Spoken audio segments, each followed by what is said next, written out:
नमस्कार दोस्तों, Sandeep tricky math special YouTube channel में आप सभी का स्वागत है। केमिस्ट्री का प्रैक्टिस सेट नंबर 4 लेकर आ चुके हैं। इससे पहले इसका प्रैक्टिस सेट नंबर 1 से लेकर 3 तक नहीं देखे होंगे तो उसका प्लेलिस्ट बना रखे हैं जिसका नाम है बिहार फॉरेस्टर 2020 केमिस्ट्री। तो वहाँ से जाकर भी आप देख सकते हैं। इस वीडियो में भी हम टॉप 20 क्वेश्चन देखने वाले हैं केमिस्ट्री का, जो कि आपके पिछले साल के प्रश्न से रिलेटेड रहेगा और ये आपके आने वाला एग्ज़ाम बिहार पुलिस मनपाल 2020 के लिए बेहद इंपॉर्टेंट है।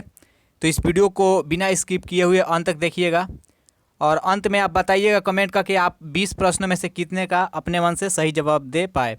तो अब चलते हैं हम प्रश्न की ओर।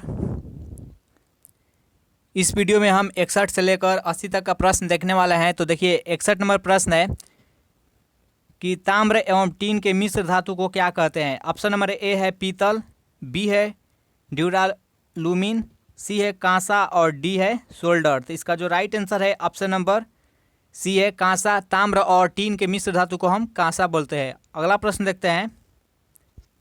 देखिए प्रश्न है कि कौन सा अधातु कमरे के ताप पर द्रव अवस्था में होता है। ऑप्शन नंबर ए है पारा, बी है एल्युमिनियम, सी है ब्रोमीन और डी है तांबा। तो इसका जो राइट आंसर है वो ऑप्शन नंबर सी है ब्रोमीन। अगला प्रश्न देखते हैं। देखिए प्रश्न है कि सीसा और टीन की मिश्र धातु को क्या कहते हैं। ऑप्शन नंबर ए है स्टील, बी है उपधातु, सी है गन मेटल और डी है सोल्डर। तो इसका जो राइट आंसर है वो ऑप्शन नंबर डी है सोल्डर। सीसा और टीन के मिश्र धातु को हम सोल्डर बोलते हैं। नेक्स्ट प्रश्न देखते हैं। देखिए प्रश्न है कि कार्बन का कौन सा अपरूप अधिक कठोर होता है। ऑप्शन नंबर ए है ग्रेफाइट, बी है हीरा और सी है कोयला और डी है काजल। तो हीरा है जो कि कार्बन का एक अपरूप है और कार्बन का अपरूप में सबसे ज़्यादा कठोर हीरा होता है और पूरे प्रकृति का जितना भी पदार्थ है सभी पदार्थों में भी ये सबसे कठोर पदार्थ है हीरा। अगला प्रश्न देखते हैं। प्रश्न है कि कार्बन को वायु में जलाने पर कौन सा यौगिक बनता है। ऑप्शन नंबर ए है कार्बन डाइऑक्साइड, बी है कार्बन हाइड्राइड, सी है कार्बन ऑक्साइड और डी है कुछ नहीं। तो इसका जो राइट आंसर है ऑप्शन नंबर सी है कार्बन ऑक्साइड। कार्बन को वायु की उपस्थिति में जलाते हैं तो ये कार्बन जो कि ऑक्सीजन से अभिक्रिया करके कार्बन ऑक्साइड बनाता है। नेक्स्ट प्रश्न देखते हैं। देखिए प्रश्न है कि सिलिका क्या है। ऑप्शन नंबर ए है एक उपधातु है, बी है एक धातु है, सी है एक अधातु है और डी है इनमें से कोई नहीं। तो इसका जो राइट आंसर है सिलिका एक उपधातु है। नेक्स्ट प्रश्न देखते हैं। देखिए 67 नंबर प्रश्न है कि धातुओं को पीट कर पत्थर बनाना आसान है। यह धातु के गुण धर्म को बतलाता है।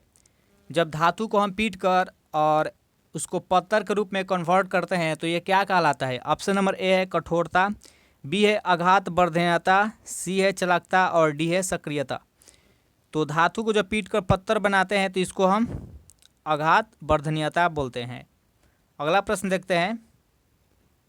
प्रश्न है कि अगर किसी मिश्र धातु में एक धातु का पारद हो तो इसे क्या कहते हैं। ऑप्शन नंबर ए है पारद मिश्र धातु, बी है आयरन मिश्र धातु, सी है अमलगम और डी है जिंक मिश्र धातु। तो इसका जो राइट आंसर है ऑप्शन नंबर सी है अमलगम। नेक्स्ट प्रश्न देखते हैं। देखिए प्रश्न है कि लोहे पर भाप की अभिक्रिया से कौन सा गैस उत्पन्न होता है। ऑप्शन नंबर ए है हाइड्रोजन गैस, बी है ऑक्सीजन गैस, सी है अमोनिया गैस और डी है नाइट्रोजन गैस। तो इसका जो राइट आंसर है ऑप्शन नंबर ए है हाइड्रोजन गैस। नेक्स्ट प्रश्न देखते हैं। देखिए 70 नंबर प्रश्न है कि निम्नलिखित में कौन सा गुण कार्बनिक यौगिक में प्रायः नहीं होता है। ऑप्शन नंबर ए है जल में विलयता, बी है निम्न द्रव्यमानांक, सी है ज्वलनशीलता और डी है सभी। तो इसका जो राइट आंसर है ऑप्शन नंबर ए है जितने भी कार्बनिक यौगिक होता है वो जल में विलयता नहीं है, वो जल में नहीं विलीन होता है। अगला प्रश्न देखते हैं। देखिए प्रश्न है कि निम्न में कौन विद्युत का सुचालक है। ऑप्शन नंबर ए है इथेनॉल, बी है ग्रेफाइट, सी है हीरा और डी है एल्कीन। तो ग्रेफाइट एक ऐसा पदार्थ है जो अधातु होते हुए भी विद्युत का सुचालक होता है और ग्रेफाइट एक कार्बन का अपरूप है। नेक्स्ट प्रश्न देखते हैं।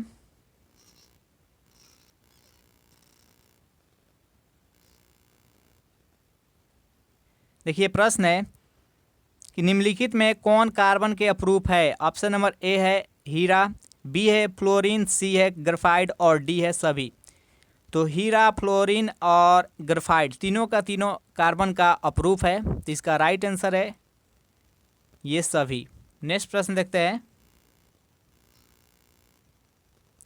प्रश्न है कि निम्नलिखित में कौन एल्कोहल पेय के लिए उपयुक्त है। ऑप्शन नंबर ए है मेथनॉल, बी है एथेनॉल, सी है हेक्सेनॉल और डी है प्रोपेनॉल। तो इसका जो राइट आंसर है ऑप्शन नंबर बी है। एल्कोहल पेय पदार्थ के रूप में हम एथेनॉल का प्रयोग करते हैं। नेक्स्ट प्रश्न देखते हैं। देखिए प्रश्न है यहाँ पर कि कार्बन क्या है। ऑप्शन नंबर ए है अधातु, बी है धातु, सी है उपधातु और डी है नन ऑफ दिस। तो कार्बन एक अधातु पदार्थ है, तो इसका राइट आंसर है ऑप्शन नंबर ए। इसके बाद प्रश्न है यहाँ पर क्लोरोफॉर्म का क्वथनांक है। ऑप्शन नंबर ए है 391 केल्विन, बी है 334 केल्विन, सी है 351 केल्विन और डी है 111 केल्विन। तो जो क्लोरोफॉर्म का क्वथनांक है तो इसका राइट आंसर है option number B 334 kelvin. Next प्रश्न है कि साबुन द्वारा सफाई का काम अच्छी तरह होता है। तो इसका ऑप्शन नंबर ए है कठोर जल में, बी है मृदु जल में, सी है दोनों प्रकार के जल में और डी है सभी कथन सत्य है। तो जो साबुन का प्रयोग किया जाता है वो मृदु जल में किया जाता है अच्छी सफाई के लिए, और जो अपमार्जक है अपमार्जक का प्रयोग करते हैं हम मृदु जल और कठोर जल दोनों में हम अपमार्जक का प्रयोग कर सकते हैं। नेक्स्ट प्रश्न देखते हैं। देखिए प्रश्न है कि निम्नलिखित में कौन जल में अविलेय है।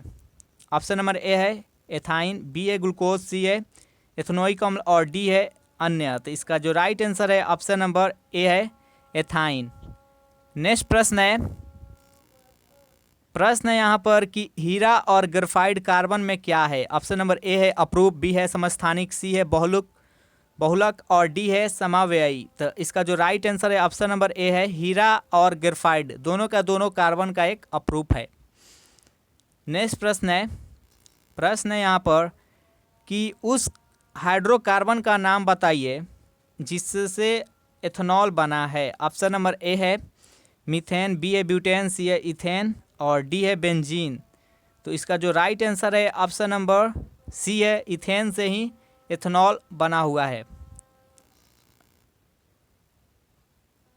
देखिए 80 नंबर प्रश्न है कि पेंसिल बनाने में कार्बन के किस अपरूप का उपयोग किया जाता है। ऑप्शन नंबर ए है कोक, बी है जो आइसोप्रोपीन, सी है ग्रेफाइट और डी है चारकोल। तो इसका जो राइट आंसर है ऑप्शन नंबर सी है ग्रेफाइट। पेंसिल का जब यूज करते हैं तो उसमें जो नीड होता है वह ग्रेफाइट का होता है। इसका राइट आंसर है ऑप्शन नंबर सी। तो 20 महत्वपूर्ण प्रश्न लिए थे इस प्रैक्टिस सेट नंबर 4 में, और आप 20 प्रश्नों में से कितने का सही जवाब दे पाए कमेंट करके बताइए। तो वीडियो आपको अच्छा लगे तो उसको लाइक करें और शेयर करें, और आपसे रिक्वेस्ट है कि अगर इस चैनल से नए जुड़े होंगे तो प्लीज़ चैनल को सब्सक्राइब कर ले। तो thanks for watching this video, मिलते हैं नेक्स्ट वीडियो में।